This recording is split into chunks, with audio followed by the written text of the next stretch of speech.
너는 그들에게 미소 짓는다. 그들은 너에게 미소를 돌려준다. 그리고 나서 너희 둘 다 시선을 돌린다. 마치 사랑이 붙잡기에는 너무 무거운 것처럼. 이상하지? 너는 그 끌림을 느낀다. 그들도 느낀다. 그런데도 너희 중 누구도 그것을 이름 붙이려 하지 않는다. 내가 사랑과 인간의 행동을 연구해 온 모든 세월 동안 이런 장면을 정말 많이 봤다. 이미 서로에게 의미가 생긴 두 사람이 그것을 수백 가지 조용한 방식으로 보여주지만 두려움이 그들을 침묵하게 만든다. 이 영상에서 나는 너희 둘 다 진심으로 사랑하기를 두려워하고 있다는 10가지 강력한 신호를 보여줄 것이다. 하지만 마음 깊은 곳에서는 이미 사랑하고 있다. 그리고 네가 듣는 동안 아마도 이 신호들 속에서 너 자신의 이야기를 발견하게 될지도 모른다. 신호 하나, 너희는 계획을 세운다. 그리고 다시 취소한다. 하지만 서로 이야기하는 것은 결코 멈추지 않는다. 어쩌면 커피를 마시기로 약속했을지도 모른다. 직전에 너희 중 한 명이 말한다. 무슨 일이 생겼어? 다음에 보자. 언뜻 보면 거절처럼 보일 수 있지만 그 다음에 어떤 일이 일어나는지 주목하라. 메시지는 멈추지 않는다. 그들은 너에게 글을 보내고 네 하루를 묻고 너를 웃게 하려고 밈을 보낸다. 심리학에서는 이것을 접근 회피 패턴이라 부른다. 욕망과 두려움 사이의 줄다리기다. 진실은 이렇다. 너희 둘 다 가까움을 원한다. 연결을 갈망한다. 하지만 사랑은 위험하게 느껴지고 지금은 거리가 더 안전하게 느껴진다. 단순한 무관심이었다면 대화는 여기서 끝났을 것이다. 하지만 계속된다. 때로는 전보다 더 따뜻하게. 이것이 숨겨진 신호다. 그들이 취소하는 것은 만남이 아니라 대면이라는 너무 현실적이고 취약한 가까움이다. 이 밀고 당기는 움직임은 무관심이 아니라 자제라는 가면을 쓴 배려다. 너는 무시당하는 것이 아니다. 너는 보호받고 있다. 너를 향해 점점 더 강하게 뛰는 자신의 마음을 지키는 누군가에 의해. 신호 둘, 긴장된 놀림 속에 숨겨진 다정함. 네가 무언가 주문하는데 한참 걸린다든가 항상 늦는다는 식으로 그들이 너에 대해 하는 작은 농담들을 떠올려봐라. 겉으로는 장난스럽고 거의 무심한 것처럼 보인다. 하지만 자세히 보면 그들의 눈에 스치는 잠깐의 부드러운 시선이나 내 반응을 재빨리 확인하는 모습을 종종 볼 수 있다. 심리학은 이렇게 말한다. 유머는 종종 방어막이다. 마음을 완전히 드러내지 않고 친밀함을 전하는 방법이다. 누군가가 놀릴 때 웃음 뒤에 숨겨진 애정을 표현할 수 있는 안전한 공간을 만든다. 너 정말 건망증 심해라고 말하는 것이 너는 내게 소중해서 네가 하는 모든 걸 신경 쓰고 있어 라고 말하는 것보다 훨씬 쉽다. 드러나는 신호는 이렇다. 조금 더 날카로운 농담 뒤에는 짧은 침묵, 가벼운 죄책감, 갑작스러운 어조의 변화가 뒤따르곤 한다. 마치 너무 많이 드러냈다는 두려움처럼. 이것은 잔인함이 아니라 감정을 드러낼까봐 두려운 마음이다. 모든 작은 찌르기 뒤에는 조용한 다정함이 숨어 있다. 그들의 마음은 암호로 말한다. 그리고 네가 웃음 사이의 사랑을 읽을 수 있는지를 시험한다. 신호 셋, 큰 제스처 뒤에 갑작스러운 거리감. 상상해봐라. 네가 말하지도 않았는데 그들이 네가 좋아하는 커피를 사온다. 이사를 도와준다거나 의자를 고쳐준다거나 네가 힘들어하는 일을 도와주려 한다. 그 순간 그들의 애정은 너무나 분명하다. 그런데 다음 날 그들은 멀어진 듯 더 조용하고 더 차갑게 행동한다. 마치 자신이 준 것을 후회하는 것처럼. 이것을 친밀감 양가감정이라 부른다. 사랑은 행동으로 표현되기 때문에 주고 싶어 한다. 하지만 무언가를 보여준 순간 두려움이 올라온다. 내가 너무 드러낸 건 아닐까? 내가 취약해진 건 아닐까? 그래서 그들은 물러난다. 감정이 사라져서가 아니라 그것이 너무 강해졌기 때문이다. 이 패턴을 알아채라. 행동으로 나타나는 가까움, 침묵으로 나타나는 거리감. 신경 쓰지 않는다면 제스처도 선물도 노력도 없을 것이다. 물러섬은 그것이 그들에게 얼마나 의미 있었는지를 증명한다. 그것은 마음과 두려움 사이의 내적 싸움이다. 선물은 고백이다. 물러남은 그들의 공포다. 둘 다 사랑이다. 단지 다른 얼굴일 뿐. 신호넷, 강렬한 눈맞춤, 그리고 빠르게 눈을 피함. 그 순간을 알 것이다. 서로 대화하는데 잠시 세상이 고요해진다. 그들의 눈이 너의 눈을 깊고 조용하게 붙든다. 그 순간 너희 둘이 숨기는 모든 것이 너희 사이에 드러나 있는 것처럼 느껴진다. 그리고 거의 너무 빠르게 그들은 시선을 돌린다. 유리잔이나 메뉴판 혹은 다른 어딘가로. 왜일까? 눈은 거짓말을 하지 않기 때문이다. 심리학은 오래전부터 이렇게 밝혀왔다. 길고 강렬한 눈맞춤은 옥시토신, 즉 결속 호르몬을 분비한다. 그것은 가까움과 신뢰를 만들고, 그렇다, 사랑에 빠지는 감각도 만들어낸다. 그러나 그 진실이 두려운 사람에게는 바로 그 눈맞춤이 압도적일 수 있다. 마치 그 시선이 이렇게 말하는 것처럼 나는 너를 본다. 너를 원한다. 너를 사랑한다. 그리고 그 진실은 두려울 수 있다. 진짜 신호는 긴장감 속에 있다. 그들은 네 시선을 완전히 피하지 않는다. 먼저 그것을 찾는다. 그들은 그 안에 잠깐 잠기고 그리고 물러난다. 그것은 무관심이 아니다. 머리가 붙잡아두는 동안 마음이 한 걸음 내딛는 것이다. 그러니 그들이 너를 보고 눈을 맞추고 그리고 재빨리 눈을 돌리는 것을 본다면 이렇게 이해하라. 그들은 너에게서 도망치는 게 아니다.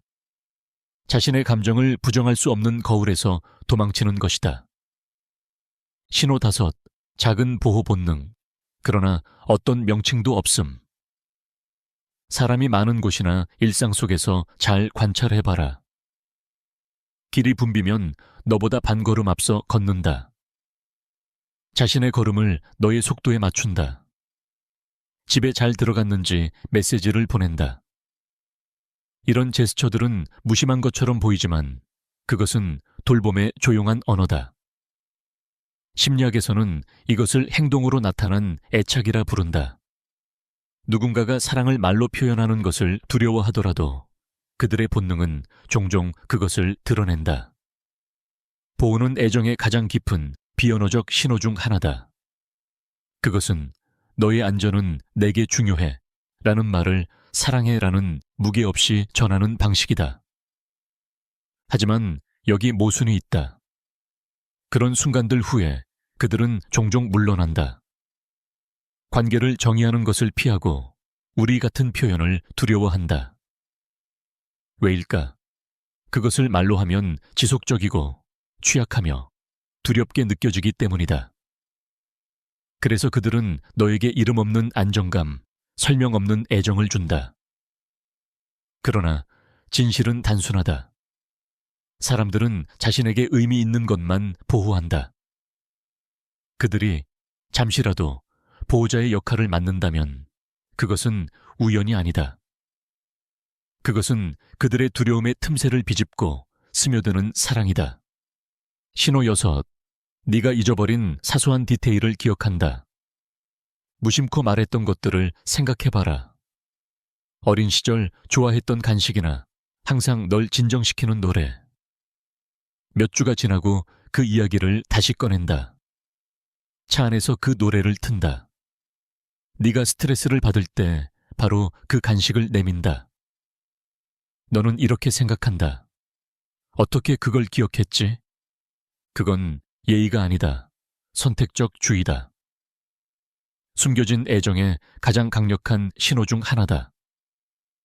심리학은 이렇게 말한다. 우리의 뇌는 매일 무한한 양의 정보를 걸러낸다. 그러나 우리가 기억하는 것은 무엇이 우리에게 중요한지를 드러낸다. 내 말이 그들의 머릿속에 메아리 친다면 그것은 네가 이미 그들의 생각 속에 뿌리를 내렸다는 뜻이다.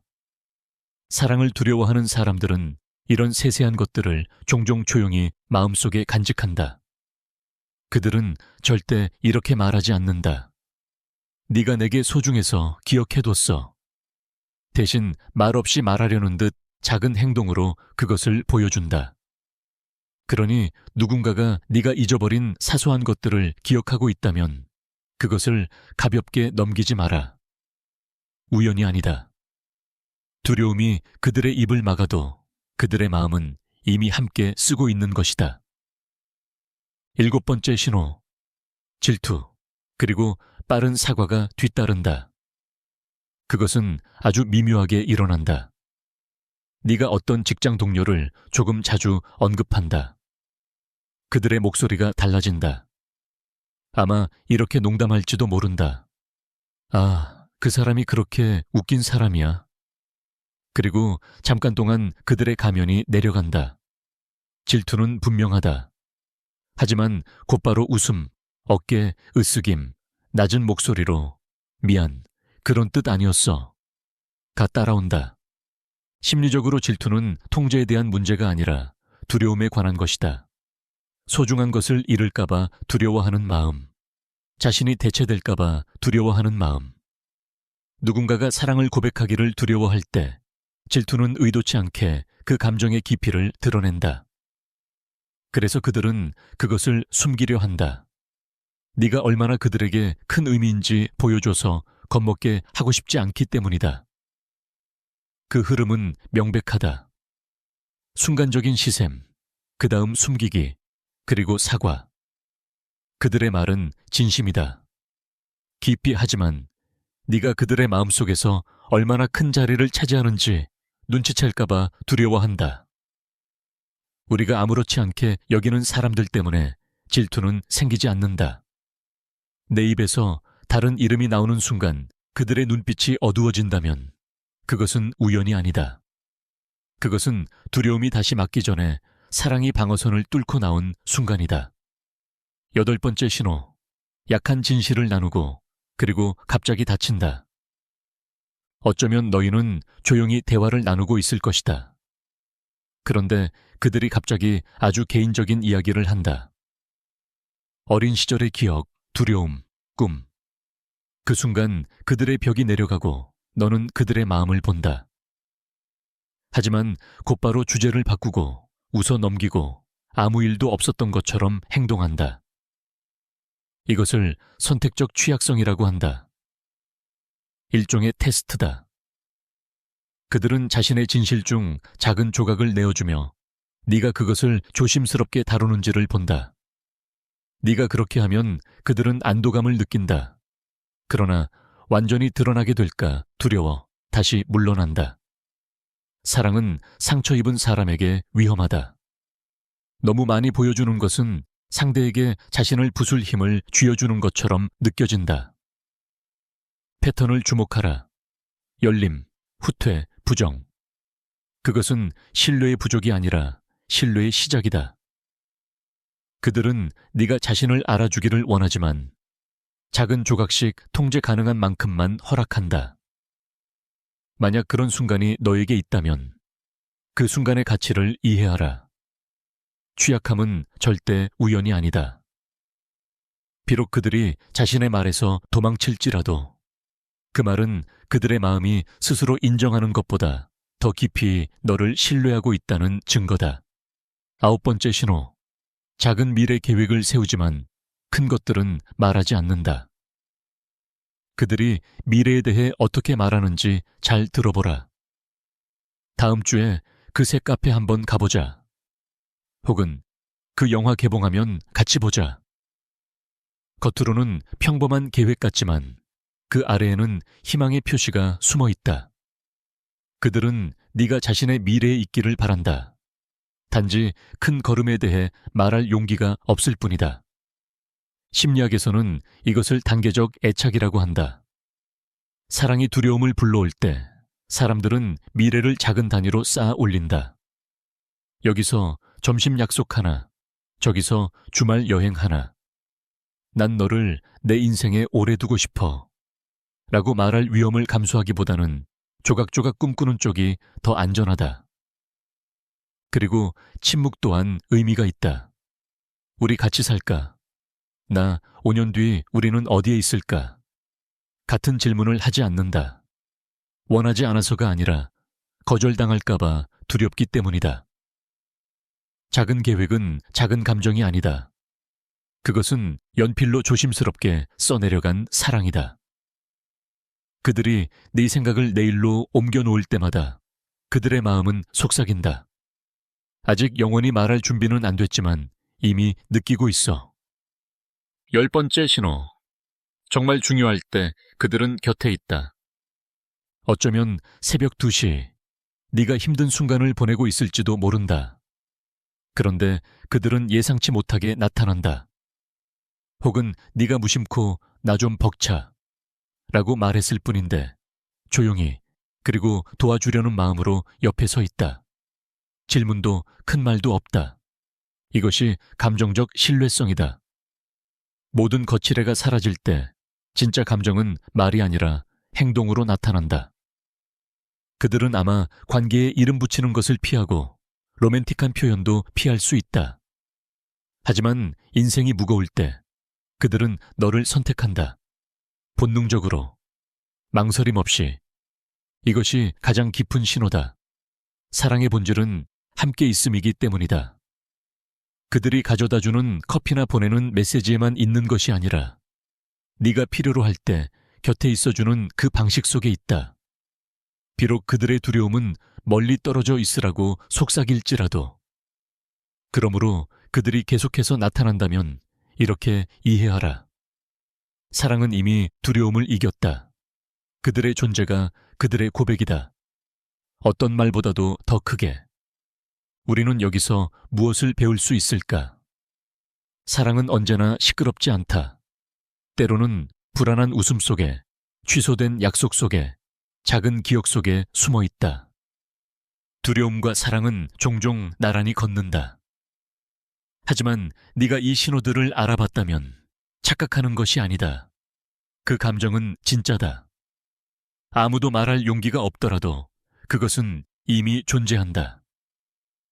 만약 이 글이 너를 움직였다면 잠시 멈추고 자신에게 물어봐라.